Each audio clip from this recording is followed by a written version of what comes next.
Content management systems, or CMS, have been around for years. Platforms like WordPress and Shopify are massively popular, and that's perfectly fine. They make it easy to post and handle your content online.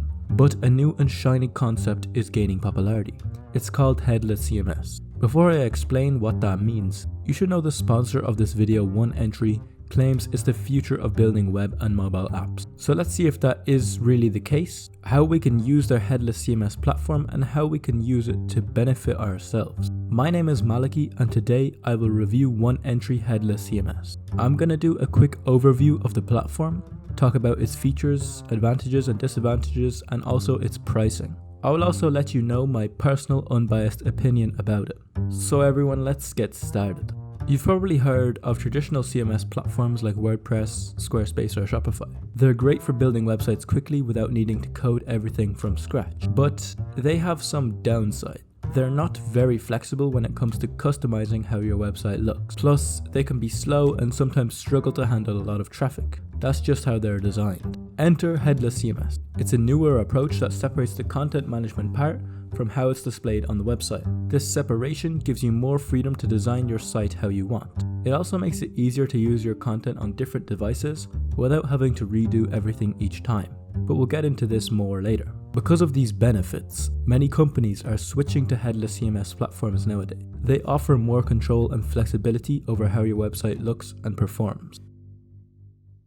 OneEntry is a headless CMS, and it manages content for software application. It keeps your content separate from the app functionality, and that's why you can use it whenever you want on different websites or mobile apps. In other words, it separates the front end of the app and the back end of the app, enabling you to use different front ends with the same back end. You can make all sorts of web content with it. For example, forms, text, lists, images, and so on. It's like having a toolkit for your content, making things versatile. It's specifically designed to be super user-friendly. So it doesn't matter who you are, if you're a developer, a marketer, or just a content creator, it will always be easy to work with. And to demonstrate this, I'm going to add an app and host it on OneEntry.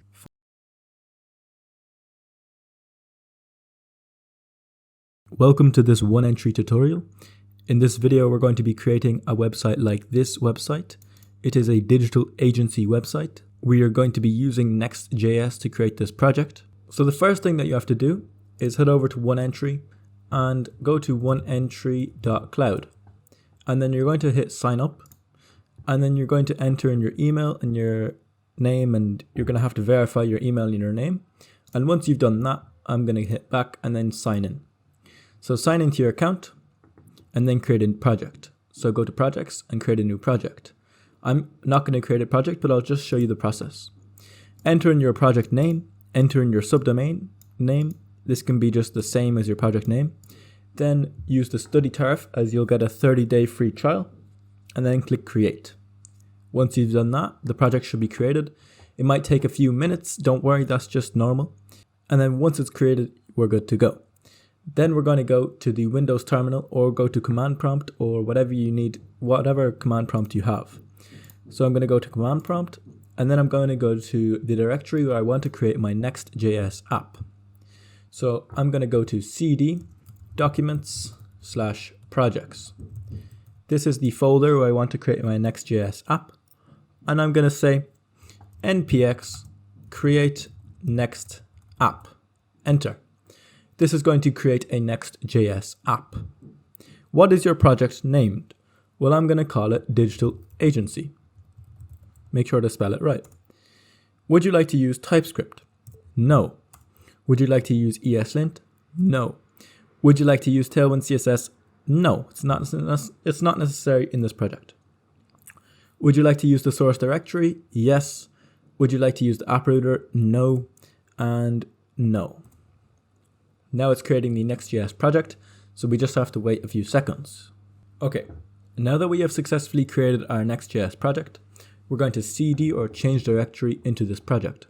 So do cd, and we call our app Digital Agency, and then we're going to do code dot, which will open it in VS Code.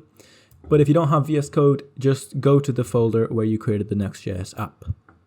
And as you can see, this is the new application that we were just created, and it has all of the files and it's in the right format. So that's it for this section of the video. See you in the next section. Alright, so in this section of the video, we're going to create a web page something like this. So we just have a nav bar up here, and we can navigate to the specific page, and it takes us to that page. So we're on the shop page, and then we can go back and we go here. It's very, very simple. And so this is what we're going to be achieving in the next 2 or 3 minutes. So navigating to the other directory that we just created, digital agency, I'm going to start the Next.js server and just make sure that everything is working. So we run the command npm run dev. And as you can see, we're getting this page. We're getting the Next.js page, so that's good. So I'm going to navigate to source, pages, and index. And this is the main file that we're going to be working in. And what we want on this page is we want the links to the specific pages. So to get that functionality, we're first of all going to have the pages. So let's go to OneEntry, and then let's go to the project, access, and click on this link. And then you're going to have to enter in the password that was sent to you by email. So you go to your email and it will say admin and then your password. So I'll enter in my password to access the application. Sometimes I get this error connection interrupted, so I just use a different browser and usually the error goes away. And as you can see, by using a different browser, we don't get the error anymore, so make sure to check that. Okay, and then what we're going to do is we're going to go to content management, and we are going to, well, first of all, I'll delete these pages, so I'll show you the process. So we're going to create 2 pages, so click create a page, and we're going to say for usual page, and then we'll say home, home, and home. So this is going to be home page, so we're going to have a link to the home page. Then we can press back and that will be automatically saved. Then we're going to do the same thing, but we're going to say shop. So page title is shop, shop, and shop, and then back. So now we've created 2 pages on OneEntry. The next thing that we have to do is to get our API application key. So go to settings, and it's called app tokens. And I'm going to delete this one. And we're going to say app name, and I'm going to call it digital agency, and then create. And this is going to give you an app token. This makes it so that your VS Code Next.js application is secure and will access the API via this app token. So we're going to need this for later. Now I'm going to navigate back to my VS Code, and we're going to be working in this index file. So now that we've done all the setup on OneEntry, we can actually start working in Next.js. Now I'm going to copy and paste the code from the working application.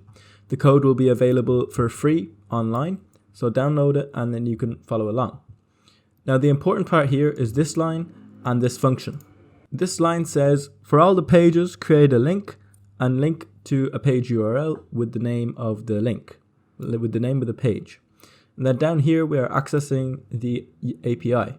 Here we have the API subdomain, and so we have to go back to the application, and as you can see, this is the URL. So even though the name of the project is different to the URL, make sure to have the URL here. So I have called it real estate when I created the application, so now the URL is real estate. Then in X app token, you have to add that token. So I'm going to go back to Edge and add the app token. So click on this button and then copy, and then I add it into the app token. So Alt Z and add it in. So I'll save that file and make sure to keep it as X app token. Don't put the name of the project, just keep it as X app token. So if I save this file now and then I refresh and go to localhost 3000, we're getting 2 links, and those are the pages that we created. So remember, we created 2 pages. I'll show you now, and they're called home and shop. So that's brilliant. Now the only problem is, when we actually click these links, it gives us error 404. This page cannot be found. And to do that, to fix that, we're going to have to create a new file. So we're going to go pages, new file, and we're going to call it url.js. And this is the file that's going to be loaded when we go to a new page. And here we're just returning the page with the query.url, so the name of the page. So it would be best to say, and then page after. So save that file with all this code, and then refresh, and we should be getting the actual page. And as you can see, it says shop page, so that's good. Okay, so perfect. We have successfully achieved the functionality. The styles are a little bit different, but you can just change them in styles global.css. Okay, so in this section of the video, we will be going from a website like this to a website like this using our template. Don't worry, I'll provide all the source code for free online, so I recommend downloading it so that you can follow along. So the first thing that we're going to do is navigate to our project, and in the last section we had just finished this, so we were at this stage. And the first thing that we're going to do is navigate to jsconfig.json, and we have to change this to accommodate our template. So the way that we're going to change it is by, if I just go to my instructions, it says here, and all we have to do is change this middle bit. And if you look here, we're essentially changing it so that whenever I say this symbol in the code, it goes to the root directory instead of the source folder. Okay, save that file. And now that we've done that, let's go to source and create a new folder. We're going to call this folder services, and we're going to host all of our API code in here so as to outsource it and not make our code so complicated. Then we're going to create a new file in the services folder, and we're going to call it server side props. Then in here, copy and paste this code, and we've already seen this code before. We're essentially just fetching the pages from our API. Then we can go to the pages, and then we're going to change the index.js. So go to sources, pages, and then index.js, and we're going to copy and paste this code inside. And as you can see, we're just using the await get pages method, and this goes to the server-side props, and this is the function here. So save that file, but we also have to import it. So let's go and let's import it. Import get pages, so up at the top. Perfect. And then the next thing that we're going to do is to import data, utils, and the components folder from the template folder into the new project. Let's go ahead and do that. I know where I have it. I have it in documents, projects, Frisk, and I'm just going to import the components, data, and utils folder.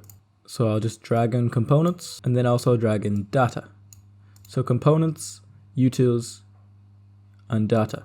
And then there's also one more that we're going to have to drag in, and it's called assets. These are the styles and the images, and we have to drag this into the public folder. So drag it into public, and then that's done. All of the resources from the template have been successfully loaded into our project. After importing those folders, we're going to go into components, and we're going to create a new file. We're going to call it main container, and this is going to contain all of the other components. And then we're also going to create another new file. We're going to call it home.js, and then also header.js, just for the updated links that are connected to the OneEntry platform. So then in main container.js, we're going to add all of this code. Then go to home, and we're going to copy and paste this code inside. So go to home.js and copy and paste this code. These components are obviously, they came from the template, so that's pretty cool. And then again, go and copy and paste the code into header.js. Save all of those files, and then go to sources, pages, index.js. And we're just going to change this quite a lot, and we're going to copy and paste this code from our source code and put it inside. We're essentially just adding the main container component and then using the pages, and if the page URL is home, then we're going to display the home component.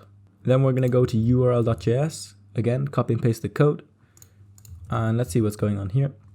So we are doing this here, we're having the API in the same document, and that's not really a problem here because it's such a short file.